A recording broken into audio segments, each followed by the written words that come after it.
Bueno, ¿qué tal? ¿Cómo estáis? Vamos a por esta nueva sesión de mayo. En esta ocasión, después de A Pleno Sol, vamos a seguir con estos rastros del crimen, rastros del mal, de alguna manera. Y lo que vamos a hacer va a ser venirnos hasta España. Vamos a irnos hasta el año 1981. Es una película muy conocida por mucha gente, pero muy poco vista por otra tanta, con lo cual, evidentemente, espero que vosotros estéis en el grupo de los que la conocen y la han visto. Vamos a intentar hacer un ejercicio de memoria, un poco de remembranza a una de las películas que vimos al principio de este curso,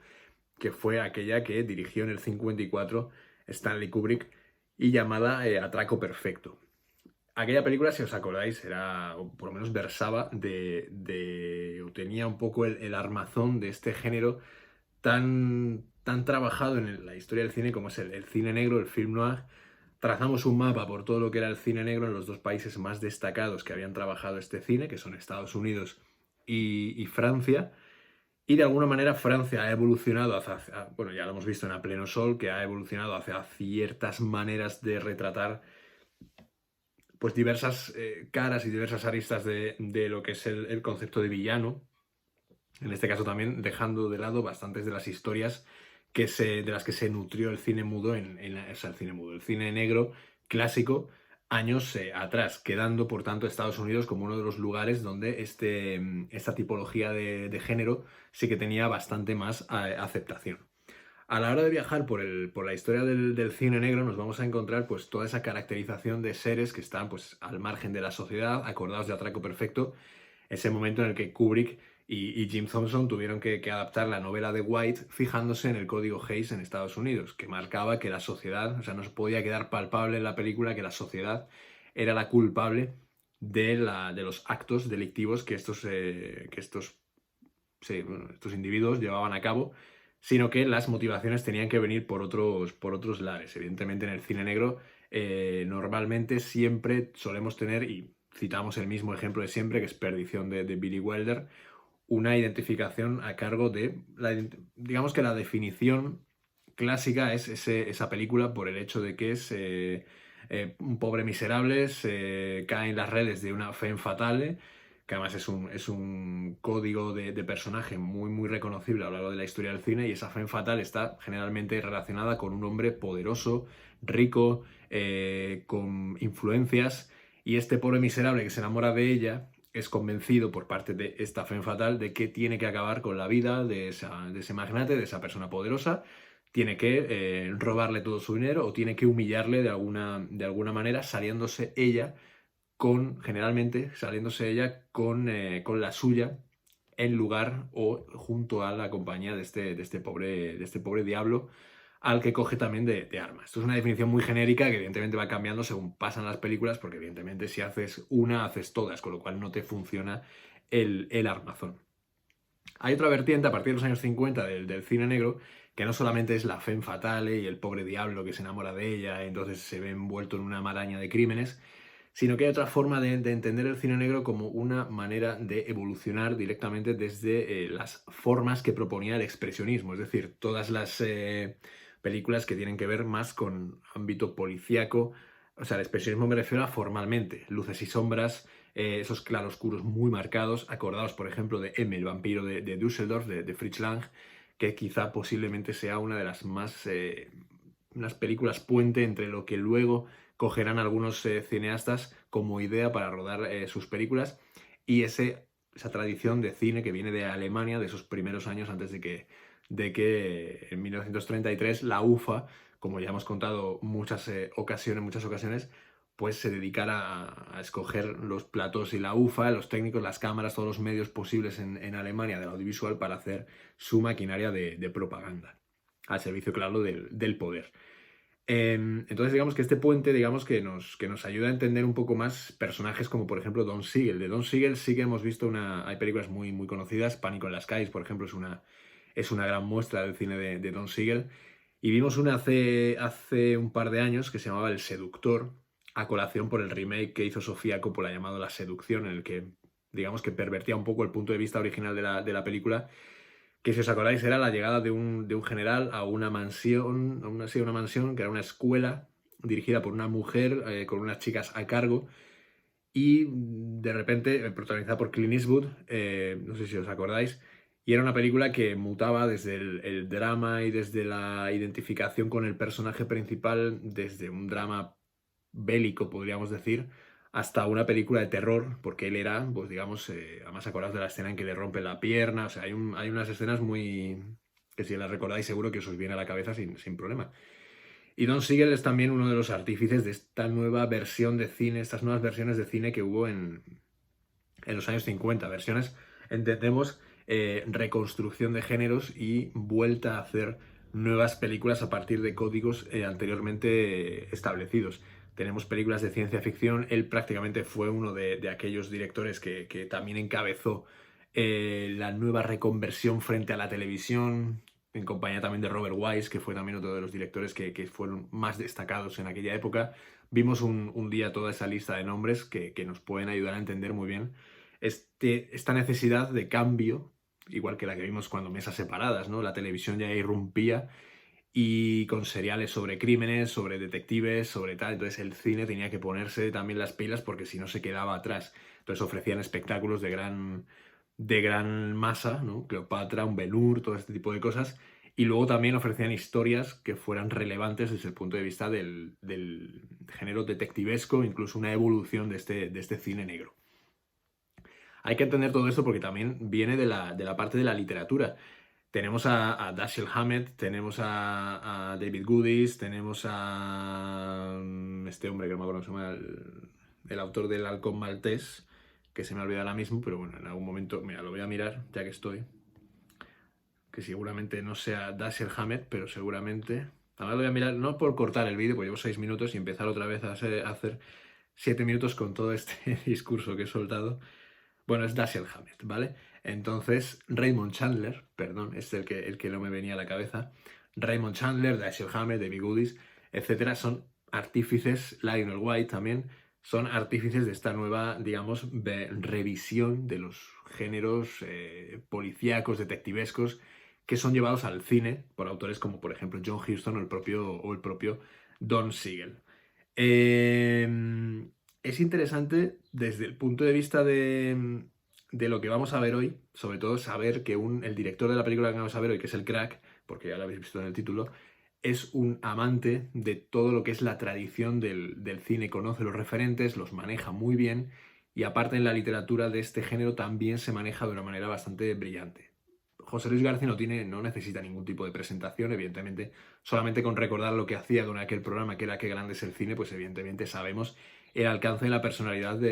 cinematográfica de García. No solamente hablamos de la cuestión del García apegado a toda esta polémica que ha habido en los últimos años, vamos a quitarnos eso de en medio y vamos a ir hasta el primer García, a ese cine post-transición que lo que hacía o lo que intentaba reflejar era una nueva España a través de una manera de entender la situación política, la situación social,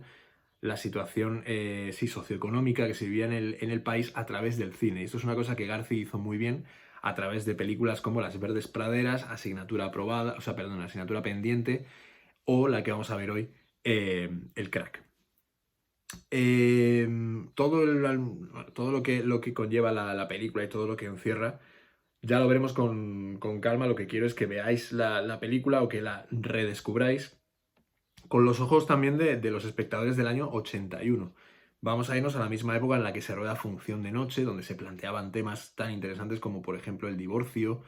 y más que la oposición entre los dos actores era el subtexto, es decir, lo que subyacía de todos los diálogos que se establecían en una película aparentemente sencilla como era un diálogo entre Lola Herrera y Daniel Dicenta, ¿no? Pues aquí hay algo más detrás de esa máscara hilando también con A Pleno Sol, de esta máscara que nos dibuja José Luis García en el Crack. Ya os digo, es una película de las más destacadas, quizás también otra de las que aparecen en las... Si hablábamos del Extraño Viaje, como la película que siempre está, casi siempre, el número uno en las listas de las mejores películas del cine español, evidentemente otra de las tantas es el Crack, ¿no? Es complicado que una lista con lo mejor del cine español no incluya el Crack entre su selección. Las películas más destacadas también porque es un ejercicio de género y un ejercicio de estilo absolutamente brillante, que merece la pena que nos paremos a analizar y que nos paremos a intentar distinguir todo lo que hay, todo lo que rodea a este policía, a Areta, a Alfredo Landa, que hace un papel bestial también, porque Alfredo Landa es un actor bastante bueno, no, es un actor excepcional y que era capaz de cambiar de registro y de salir de los personajes y de entregarnos no solamente un papel mítico como pueda ser, pues sí, el de Areta o el de los Santos Inocentes, sobre todo, sino toda una colección de personajes brutales con los cuales ha sido uno de los actores más destacados de toda la historia del cine español. Evidentemente, con todos los referentes que hemos manejado, Don Siegel, Dashiell Hammett, Raymond Chandler, el cine negro, toda la evolución del cine negro, vamos a ver en qué punto Areta es donde, el detective Areta, en qué punto es, qué es el detonante para él de toda la trama, los personajes que le acompañan, lo que podemos encontrar y rastrear de toda la literatura policíaca, negra, la literatura sí, detectivesca, al fin y al cabo, de los años 50, los años 40, 50, todo este halcón maltés, todo este juego eterno, todo estas largo adiós, todas estas referencias que Garci maneja para esta película. Y creo que es interesante que vayamos culminando el año también portándonos un poco bien con nosotros mismos y disfrutando también de nuestras manifestaciones más excepcionales de cine, en este caso como es el Crack. Ya os digo que si el Crack es buena, el Crack 2, si queréis ampliar el visionado del Crack, pues el Crack 2 es también brutalísima, además introduce también un factor que es la homosexualidad muy interesante y de una manera muy buena ya os digo, una época en la que todo esto prácticamente todos estos temas estaban en pañales, con lo cual, evidentemente, o la legislación de estos temas, o el acercamiento a la legislación de todos estos temas, el divorcio en función de noche, la homosexualidad en el Crack 2, todo esto, Garci y en este caso Josefina Molina también, Jaime Darmiñán también lo hará, acordaos de Mi querida señorita también, son películas que evidentemente destacan, Saura en esa radiografía española también, estos directores hacen todos una colección de retratos de una España que todavía estaba empezando a conocerse a sí misma después de todos los 40 años de anquilosamiento cultural que se habían vivido. Hablaremos también de todo el tema de a dónde llegó el Crack, qué supone la siguiente película de Garci para el cine español, que es Volver a empezar, y dibujaremos también un panorama pues en el que intentaré animaros de alguna manera a que veáis y que rastreéis algunas de las películas que os comentaré, porque hay si hablamos en el nuevo cine español, ¿no? Esta especie de neorrealismo también con Josep María Forn en La piel quemada y la película que vimos de la Escuela de Barcelona, que era Noche de vino tinto, pues evidentemente hay también otra selección de películas muy interesantes que son las que llegaron a un nivel más alto, internacionalmente hablando, que se dieron a conocer y que pues el público de hoy en España apenas conoce.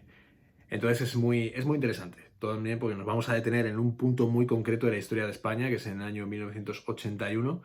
y vamos a intentar adivinar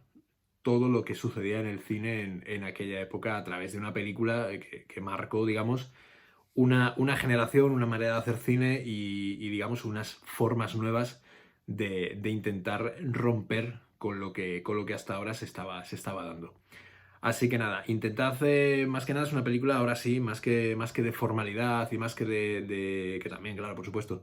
más que de aspectos técnicos, es una película de historia, es una película de trama, es una película de personajes, es una película de intentar relacionar referentes unos con otros y sobre todo disfrutar de esta primera etapa de Garci, que es una absoluta maravilla. Así que nada, os dejo con la película cuando queráis disfrutarla en esta semana, y el próximo viernes, día 14 de mayo, si no me equivoco, ya la comentamos entre todos y ponemos en común pues todo lo que nos haya despertado el visionado de El Crack. Visionado o revisionado, oye, que nunca se sabe. Os pediré por favor que me digáis si hay alguien que no la ha visto, porque son de esas típicas películas que cuántas veces nos gustaría sentir la primera vez que vemos una película, ¿no? Y hay veces que eso es imposible. A mí me pasa con Lawrence de Arabia, ¿no? Ojalá pudiera verla como la primera vez siempre, pero no se puede. Con lo cual, si hay alguien que no ha visto El Crack, pues al igual que no había mucha gente que vio El extraño viaje, pues es una cosa que me interesaría que pudiéramos que pudiéramos también comentar. Así que nada, nos vemos la semana que viene y disfrutad de la película y cuidaos mucho. Adiós.